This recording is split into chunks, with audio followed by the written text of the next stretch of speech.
Assalamualaikum warahmatullahi wabarakatuh. Salam dan bahagia.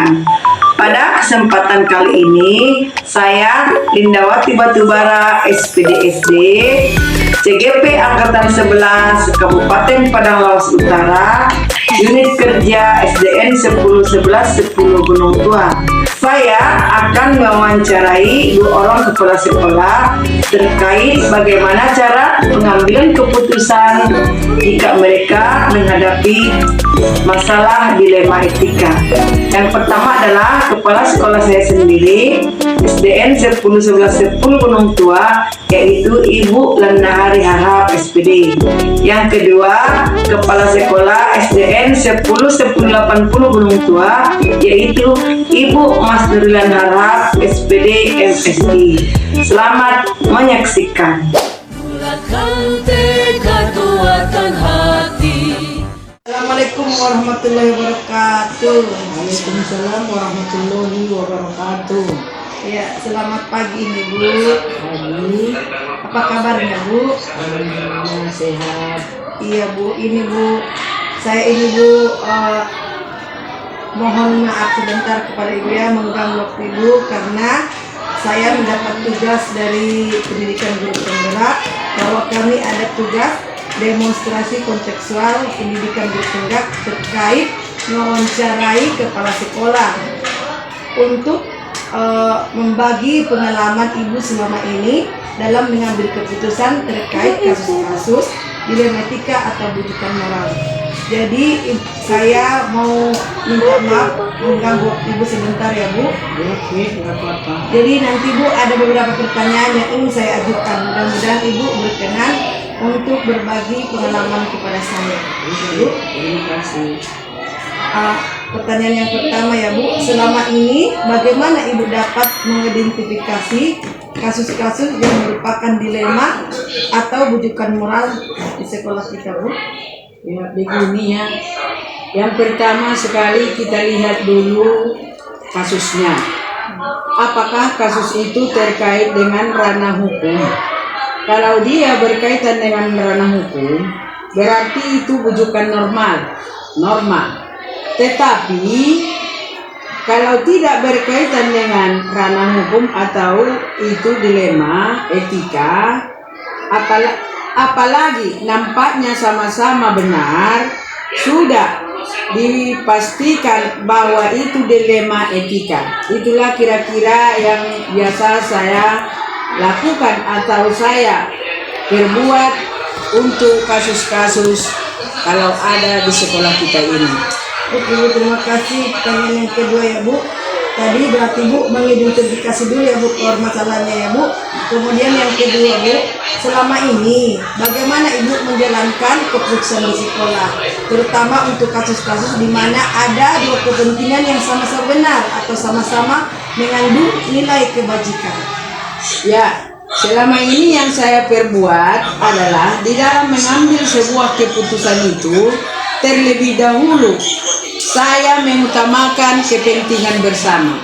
Setelah saya lihat apakah kepentingan bersama itu walaupun terkadang bertentangan dengan diri kita sendiri, itu harus kita simpulkan atau saya simpulkan, itu harus kita pertimbangkan, harus mengutamakan kepentingan umum, baru kita buat di kepentingan di atas pribadi.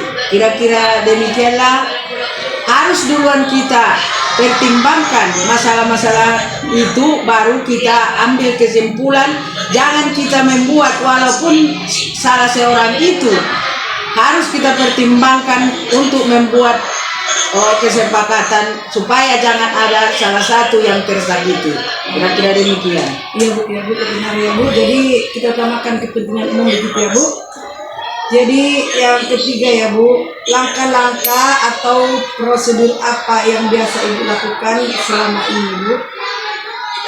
Yang pertama, kita konfirmasikan dulu bagaimanakah untuk mencapai salah satu tujuan ini. Jangan kita ambil keputusan sebelum kita selidiki atau kita tanya satu persatu terkait dengan permasalahan yang kita hadapi. Kira-kira demikianlah, baru kita menyelesaikan masalah yang kita hadapi tersebut. Oke Bu, lanjut ya, terima kasih Bu. Kemudian hal-hal apa yang selama Ibu anggap efektif dalam mengambil keputusan pada kasus-kasus dilema yang terjadi Bu? Menurut saya sebagai kepala sekolah, Iya Bu. dengan melayani masalah terlebih dahulu, kemudian mengkonfirmasikannya dengan pihak terkait.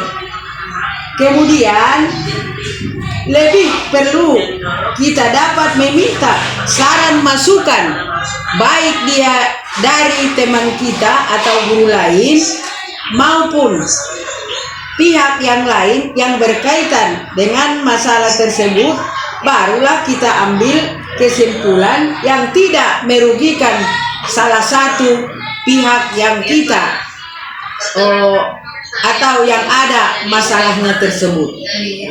Oke, berarti lebih dulu dikonfirmasikan dulu ada yang terkait ya Bu. Jadi yang berikutnya ya Bu, hal-hal apa saja yang selama ini merupakan tantangan dalam mengambil keputusan pada kasus-kasus dilema tersebut Bu? Yang merupakan tantangan bagi saya, yang pertama, untuk mengambil keputusan itu, di antara masalah-masalah ini tidak dapat keadilan yang kita buat di antara salah satu pihak.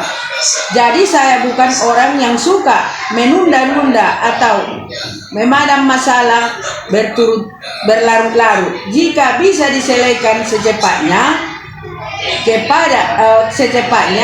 kita harus selesaikan, supaya di antara kedua belah pihak yang bermasalah ini jangan menjadi masalah untuk di luar atau di dalam atau di kemudian hari nanti. Oke Bu, pertanyaan selanjutnya Bu, adakah seseorang atau faktor-faktor yang selama ini mempermudah atau membantu Ibu dalam mengambil keputusan pada kasus-kasus tersebut Bu? Menurut saya, kalau mengenai itu, kalau sudah kita konfirmasi dengan pihak-pihak yang terkait dan mencari solusi bersama agar tidak ada yang dirugikan dalam permasalahannya itu. Kalau tidak ada yang dirugikan, berarti kita yang daripada permasalahan ini tidak akan menuntut dari pihak yang kita yang menjadi masalah tersebut. Oke Bu. Jadi berarti Ibu tidak perlu menunda dulu, secepatnya diselesaikan begitu ya Bu? Iya. Kemudian yang berikutnya Bu, dari semua hal yang telah Ibu sampaikan, pembelajaran apa yang dapat Ibu ambil dari pengalaman Ibu selama ini dalam mengambil keputusan dilema etika Bu? Jadi dari semua yang disampaikan tadi, menurut saya pembelajaran yang bisa diambil adalah dalam mengambil sebuah keputusan jangan terburu-buru. Harus didalami terlebih dahulu, kemudian dikonfirmasikan dengan pihak-pihak terkait agar tidak merugikan pihak manapun. Oke Bu, terima kasih atas penjelasan Ibu. Mungkin Bu, kira-kira sampai di sini dulu wawancara yang kita laksanakan hari ini. Terima kasih atas waktunya Bu dan pengalamannya. Mudah-mudahan kedepannya Ibu semakin sehat dan selalu membuat keputusan yang terbaik untuk semuanya ya Bu. Mohon maaf jika ada nanti tadi perkataan saya yang tidak sesuai dengan Ibu. Terima kasih Bu. Demikianlah wawancara saya dengan Ibu Kepala Sekolah saya, yaitu Ibu Lana Harahap. Mudah-mudahan percakapan ini dapat bermanfaat buat saya.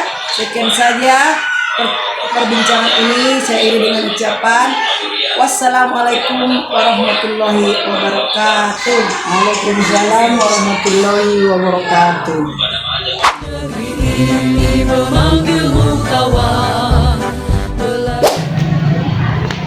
Assalamualaikum warahmatullahi wabarakatuh. Waalaikumsalam, Bu. Permisi Bu. Iya, Bu. Ada apa, Bu? Iya, bentar ya Bu. Perkenalkan dulu saya Bu. Saya ini CGP angkatan 11 ya Bu. Saya dari SD Negeri 10 11 10 Gunung Tua, SD Tetangga ya Bu. Iya, iya. Jadi kebetulan Bu kami di sini ada tugas. Jadi kebetulan SD kita kan berdekatan ya Bu. Jadi saya ke sini ya Bu. Kira-kira demikian perkenalannya Bu. Selamat pagi Bu. Pagi, Bu. Pagi. Bagaimana kabarnya hari ini Bu? Alhamdulillah sehat, baik, dan luar biasa. Oke, terima kasih. Alhamdulillah ya Bu. Baik Bu, saya mohon waktu Ibu sebentar ya Bu, mengganggu ya Bu. Hari ini Bu, saya mendapat tugas dari tugas kami di LMS, yaitu demonstrasi kontekstual pendidikan guru penggerak terkait mewawancarai kepala sekolah, yaitu tentang pengalaman kepala sekolah dalam mengambil keputusan terkait kasus-kasus dilema atau rujukan moral. Jadi nanti ada beberapa pertanyaan yang ingin saya ajukan kepada Ibu. Mudah-mudahan Ibu berkenan dan mau berbagi pengalaman kepada saya ya Bu. Iya. Oke Bu, pertanyaan yang pertama ya Bu.